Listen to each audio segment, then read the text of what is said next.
Bonjour à tous. La leçon du jour portera sur les propositions dans les phrases complexes. Rappelons tout d'abord ce qu'est une phrase simple, c'est une phrase composée d'un seul verbe. Par exemple, Lola mange une glace ou elle n'a pas faim. Ces deux phrases simples peuvent d'ailleurs être réunies dans une seule et même phrase complexe.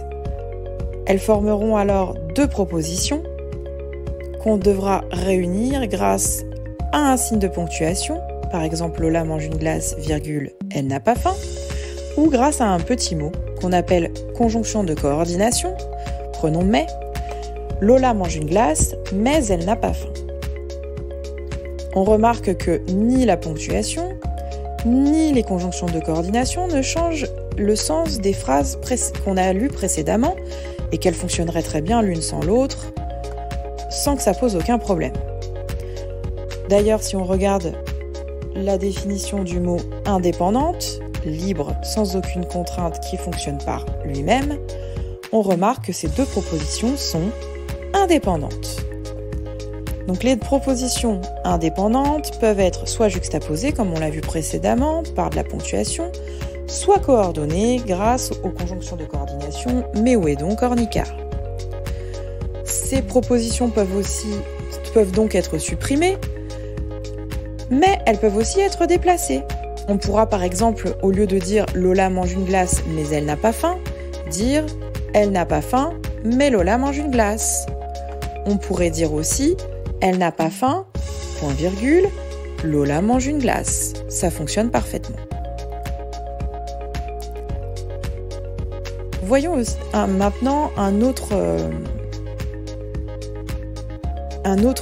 fonctionnement des propositions dans une phrase complexe, grâce à cet exemple. Lola mange une glace alors qu'elle n'a pas faim. Essayons de faire la même chose pour voir si ces deux propositions sont indépendantes. Essayons d'en supprimer une. On supprime la seconde, donc Lola mange une glace.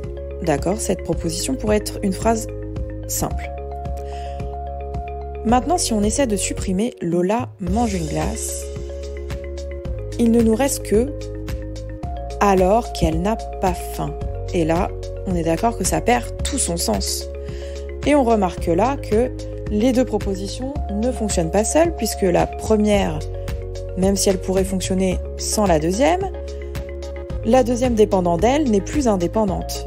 De la même manière que la deuxième, ne pouvant exister sans la première, et lui est subordonnée. D'ailleurs, si on regarde la définition du mot subordonné, on voit que ça signifie placer sous l'autorité la dépendance de quelque chose. Un peu comme un enfant qui serait placé sous l'autorité de sa maman et qui devrait donc lui obéir. La maman serait donc la principale, vu que son enfant dépend d'elle, et l'enfant serait subordonné à sa maman puisqu'il ne peut pas vivre sans elle. Deux autres exemples pour que vous compreniez comment fonctionne la subordonnée. Il mange la glace de Lola qui est bleue. Ici, pareil.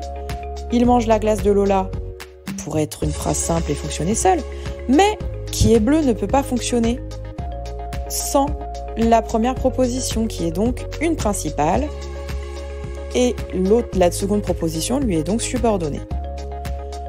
Il mange sa glace puisqu'elle est d'accord, un autre exemple ici, mais dans le même fonctionnement. Il mange sa glace pourrait fonctionner seule, puisqu'elle est d'accord, par contre, dépend de la première proposition.